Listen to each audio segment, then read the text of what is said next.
Quando lo Stato voleva che noi ci fossimo, noi ci siamo stati. Durante un'epidemia ci siamo stati, però adesso chiediamo che ci siano loro per risolvere questo grosso problema che loro ci hanno causato. Vorrebbero solo indossare il camice e iniziare a lavorare, nell'anno in cui ci sarebbe ancor più bisogno di medici in corsia. Mesi dopo aver raggiunto la laurea, però, migliaia di precari della sanità italiana non sanno ancora se potranno specializzarsi e il loro futuro resta imbrigliato nelle maglie della burocrazia. Quando vi hanno detto che non c'erano medici, dovete sapere che i medici c'erano ed erano a casa e stavano aspettando delle sentenze di un tribunale, dei ricorsi. Vorremmo sapere esattamente una data di presa in servizio. Stiamo aspettando i risultati di una graduatoria che sarebbe dovuta uscire il 12 di ottobre.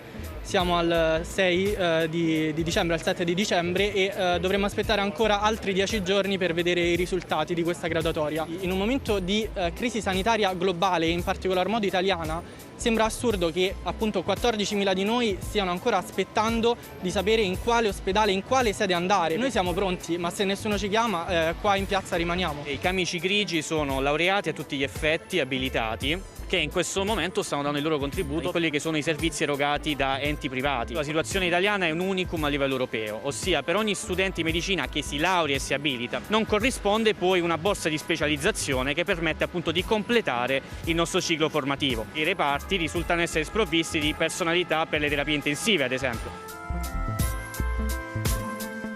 E se da un lato i giovani laureati, fermi da mesi, chiedono di poter dare il loro contributo, dall'altro gli operatori in prima linea denunciano carenze di organico nei reparti ospedalieri.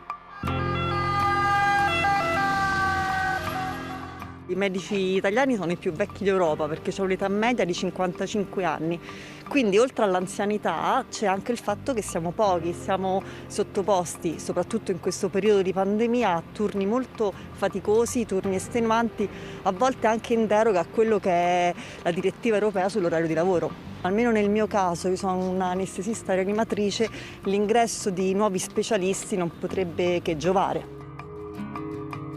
Se però i medici chiedono risposte al Ministero dell'Università, il titolare del dicastero assegna la responsabilità dello stallo alle lungaggini burocratiche in corso di risoluzione.